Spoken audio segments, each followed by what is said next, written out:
All right, if you work in tech or for a startup, chances are you've heard about NSOs, or non-qualified stock options. They're a really common part of compensation packages, but let's be honest, they can be super confusing. So today, we're going to demystify the whole thing, from the day you get them to the day you hopefully cash in. Okay, first things first, let's clear up something that trips a lot of people up.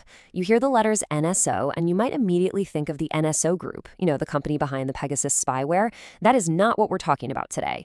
In our world, the world of finance and startups, NSO means non-qualified stock options. It's a way for you to get a piece of the company you work for. So same acronym, two completely different universes.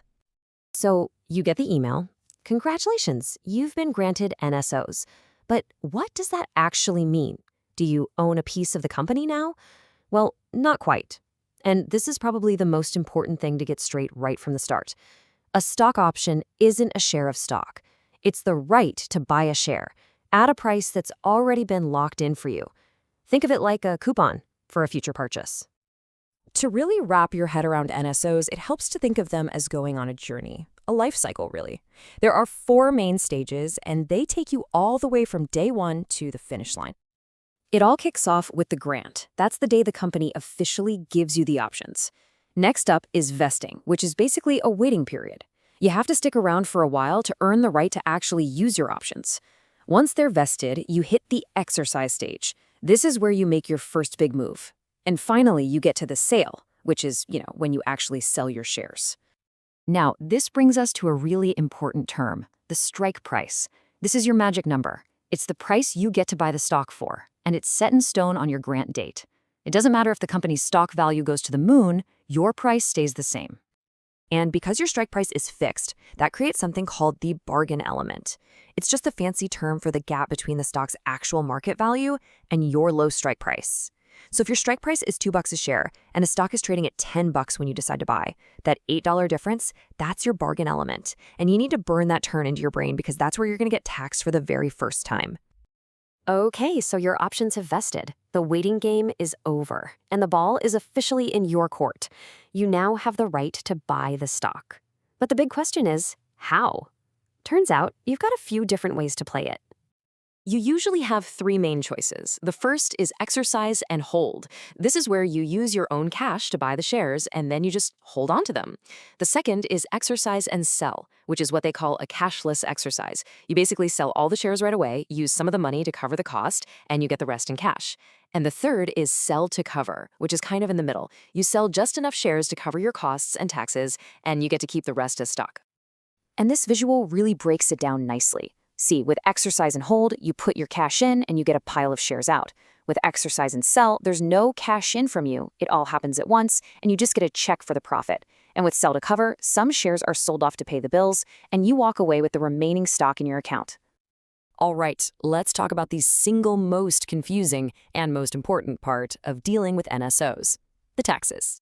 Seriously, if you zone out on any other part, pay attention here, because getting this wrong can lead to a really, really nasty surprise come tax time.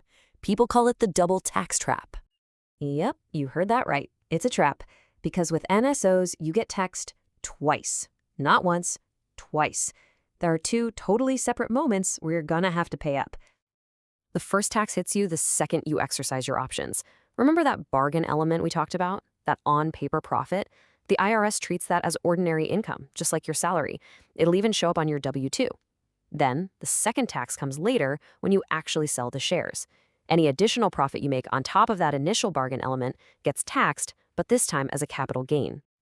Somebody on Reddit actually summed this up perfectly. It's not that you're getting taxed on the same dollar twice. You're taxed twice, but on 2 completely different things. First, on that paper gain when you exercise, and second, on the new profit when you sell. Now, you've probably heard about long-term capital gains, right? The idea that if you hold a stock for over a year, you get a much better tax rate. Well, that applies here too. But the million-dollar question is, when does that 1-year clock actually start? It doesn't start when you get the grant. It doesn't start when your options vest. The clock only starts ticking the day after you exercise. Okay, I know that was a lot to take in, but understanding all those little details is what's going to help you build a smart strategy. So knowing all that, how should you actually think about your NSOs? Let's boil it down to the most critical things to remember. First, by waiting to exercise, you're also pushing back when you have to pay that first big income tax bill. Second, for NSOs, there's usually not much of a tax reason to exercise early and hold the stock for a long time. Third, I'm going to say it one more time, that capital gains clock starts at exercise. Fourth, you have to plan ahead for the taxes. A lot of times, your company won't withhold enough money automatically, and you'll be on the hook. And finally, number 5, remember, having a huge chunk of your wealth tied up in your company's stock is risky. It's a concentrated bet. Diversification is your friend. Look, at the end of the day, these options can be an incredible tool for building wealth. They're a high-risk, high-reward opportunity. But they are not a lottery ticket. They're a complex financial tool, and you absolutely need a plan. Figuring out when to exercise, how you're going to cover the tax bill, and how this one investment fits into your overall financial life. That's the key to turning that piece of paper you got on your grant date into a real gain. So what's your plan?